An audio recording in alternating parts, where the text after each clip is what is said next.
Hello everyone, you're welcome back to the Irish Mammy channel. My name's Katrina and today I am out in the garden trying to get all the jobs done.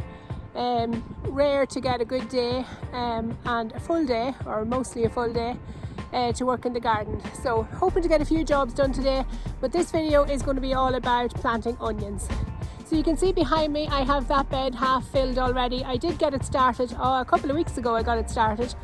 But the weather and time has just been against me for the last couple of weeks. So I'm hoping to get that finished today, and I'm going to show you how I start from scratch planting my overwintering onions.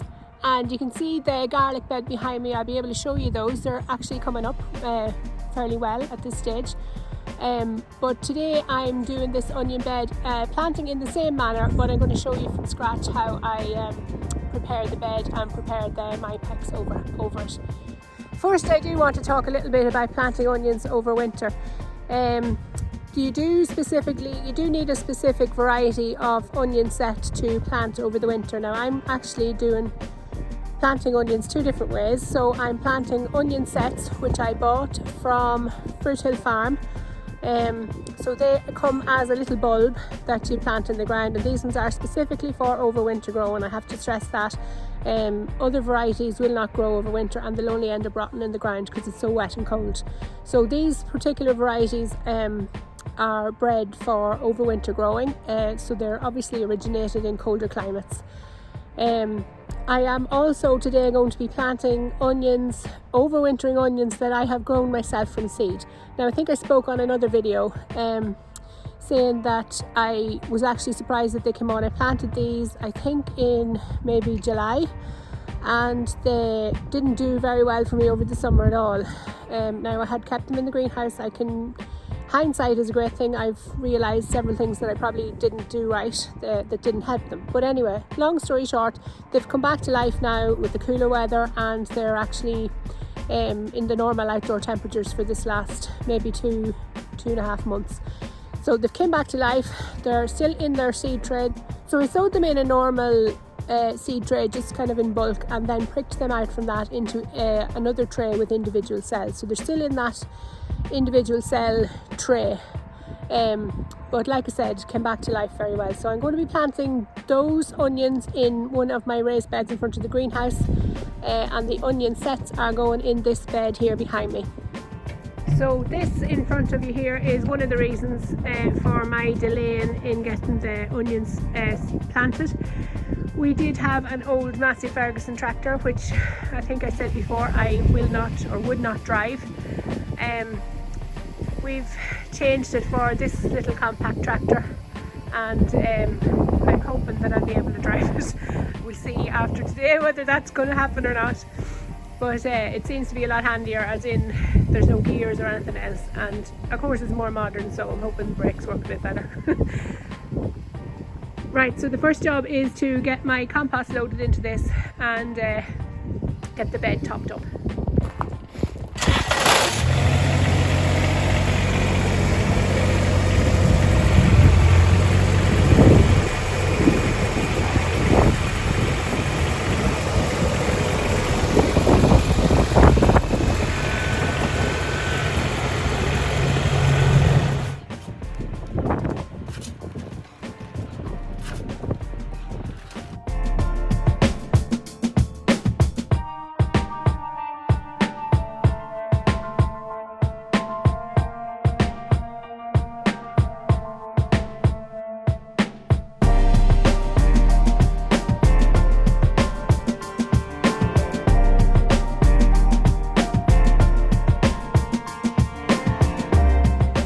At least know if I want it to rain, just come outside and start doing gardening or hanging clothes on the line. I'm nearly guaranteed it'll start to rain when I do either of those things.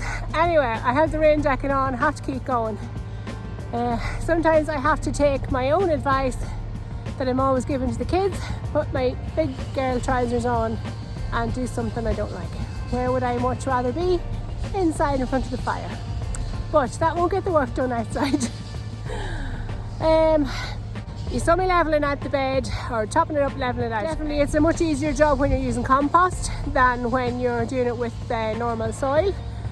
So I just levelled it out with the back of the rake, tamped it in, and you can buy special tools for tamping in. I don't know why anyone would bother, especially for a small job like this. So tamped it in and just went over it again with the back of the rake just to make sure I had levelled out all those high bits and low bits and everything else. Now, is it perfect? No, definitely not. Is it good enough? Yeah. So the next job is to put the Mypex on top of it, although I think I'm going to take a coffee break first. Put the Mypex on top of it, staple it down, and then burn the holes in it.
Of the rain now at this stage. I've the onion sets planted in there now. I think I have 15 rows of 7, so whatever that adds up to. 30, 60, 90, 105, my maths are right. 105 bulbs there, 105 potential onions. And these will be harvestable about a month, maybe 2 months before the normal crop that I'll be planting in the spring. It's bucketing down now. I do need to get the onions from seed into the ground, but they're going to go in tomorrow at this stage. It's getting Baltic now at this stage, and the light's starting to go down already because it's so dull and dreary. Another thing I want to say is I will be covering this with a net. I know I'm standing here in the rain like a gom at the minute. I don't feel like pulling out the net at this stage, but it will go on tomorrow. I'll probably show you that tomorrow before I plant out the other seedlings. You have to love trying to garden in the rain. It's just not fun, but however, if you're a dedicated gardener, you still get on and do it. And this is all going to be getting ready. Like all the jobs I'm doing now over the winter will leave me in a better place in the spring, that I'll be ready to hit the ground running in spring. This, however, these onions, usually these are ready mid-June to late June, and I can still leave them in the ground. What I usually do is start using them even before they have started. Like the way you know onions are ready is the foliage starts to turn yellow and fall over. But if the bulb is swelled enough, I will just start using them just fresh from the ground, harvest them as I need them, leave them to grow on till whatever, the end of June, mid-July, whatever, when they're completely died back.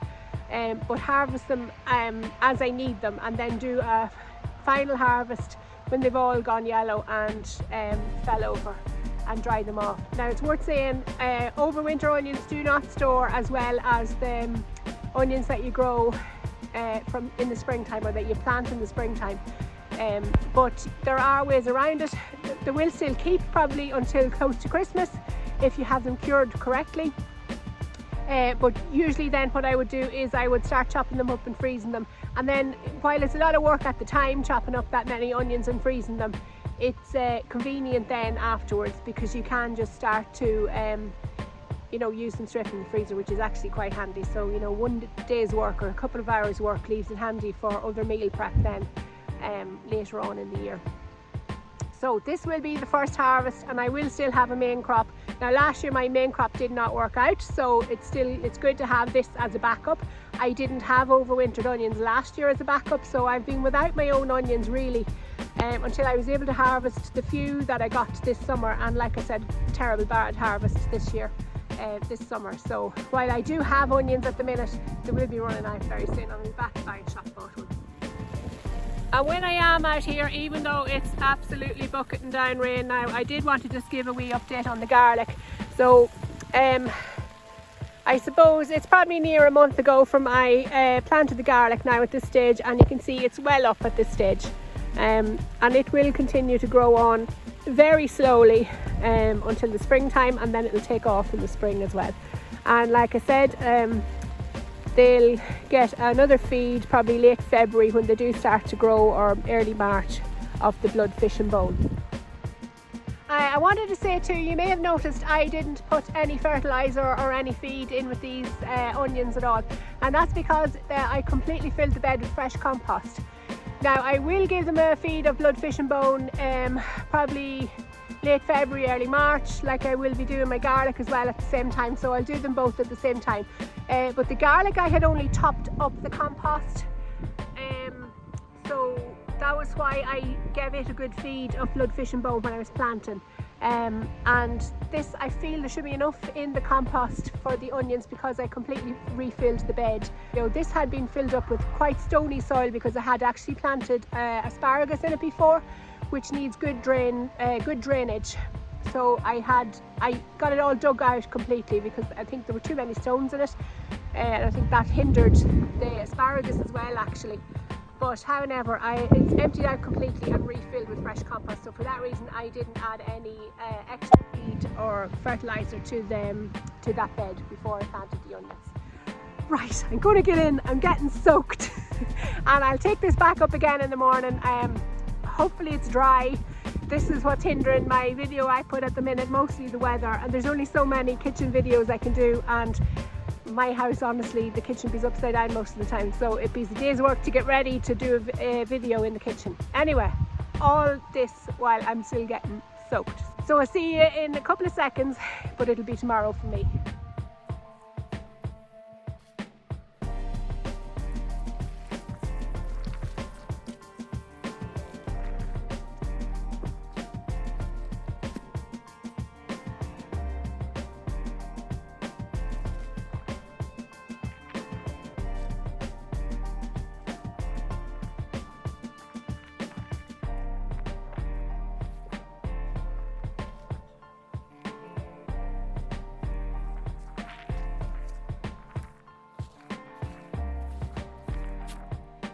So I just almost forgot, I'd said I'd show you the net over the onions.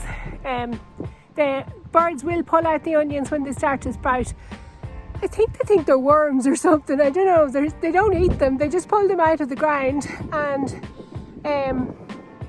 they just throw them there then. So I'm presuming they presume that they're worms, but either way, it's the last thing you want is, and actually my garlic was pulled out.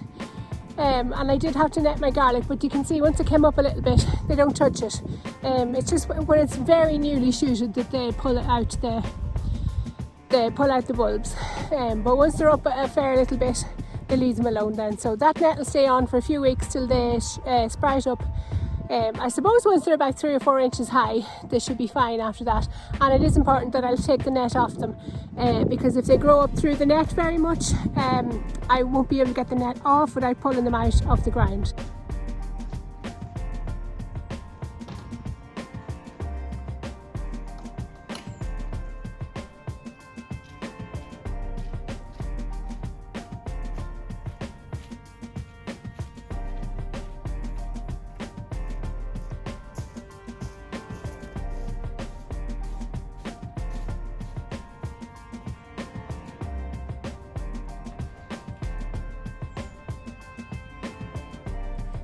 Hello, we're back for day 2. And I realised I didn't really actually show you the onion sets that I was planting yesterday, what they actually look like. This is the tiny little onion set that I was putting in the ground yesterday. Planted about 105 of them. You can see this one has started to sprout, so it's actually quite easy to figure out the right way up. So the sprout obviously goes in the top. This little bit at the bottom has old roots coming out of it, and let's see. So you can see the old roots there coming out, and obviously this side, this bottom part is planted down into the ground, and the sprout will grow up. Now I'll show you what most of them actually look like, because they shouldn't really be sprouted. Of course, mine's been lying about that long waiting to get into the ground. They've started to sprout. So this is the sprout. This is the way you normally see the sprout. So you can see it does have a pointy top to it, and you can still see little hairy roots coming down the bottom, just ever so slightly, one or two. So it can be quite difficult to figure out which way up, but after a little bit of practice you'll usually get the hang of it. And so there's another example. This one doesn't have hairy roots coming down the bottom of it, but you can very clearly see the pointy top where the stalk should come out. Now I did also say that I am planting onions that I have sown from seed, so I wanted to show you what they look like. So just move back a bit there and you see that more clearly. So these were planted in cells. So they don't have this swollen bulb at the bottom yet, although some of them are actually that long planted. You can see ever so slightly, let's see if you can see that it is actually starting to swell just a slight little bit. But for the most part they look the very same as a spring onion at this stage of their life cycle. So you want to plant these with as little root disturbance as possible, because they are young roots and living roots, as opposed to the bulbs where they have been lifted and dried and prepared for second planting, whereas these haven't. So this is what's going to go in my raised beds, and these are a variety called Senchu, a Japanese variety.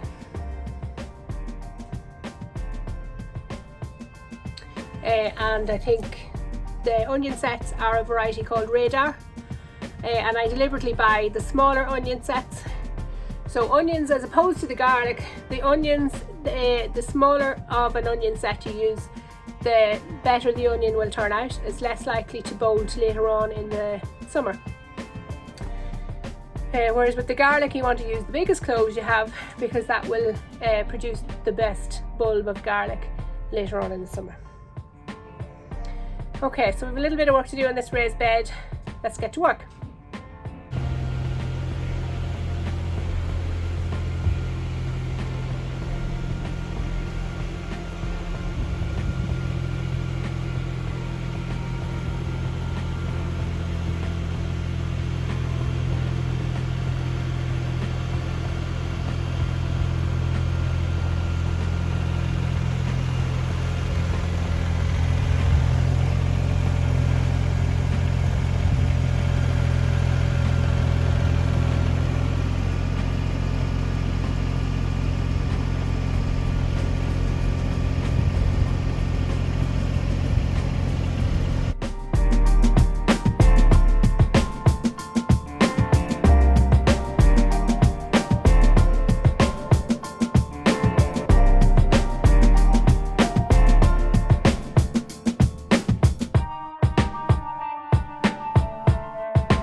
and so we have yet another job done for the winter. It's nice to get these jobs tucked away. I have 50 onions in there. I counted the amount of holes that I burned into the Mypex, and it's 50, so 2 beds, and I would have the same as I have in the other bed that you saw me planting earlier. So that's a total of 150 onions in the ground. If they all grow, we'll be doing well. But even if I only get half of them, it'll be plenty, considering I will soon be sowing my main crop onions, which really I kind of have a bit of a tradition started that I sow my onions. They're actually the first thing I sow every year, and I sow them on the 1st of January every year. So not long now till I'm doing that. So we can see where I really only get these onions about a month to 6 weeks earlier than the main crop onions. But still, it makes a big difference, especially when I have no onions at present, or will certainly have no onions by the time the summer comes around again. So if you like what you've been watching, I would ask you to please subscribe to the video, press the like button down below as well, and I really do appreciate all the support I'm getting. Thank you very much, and I'll see you in the next video.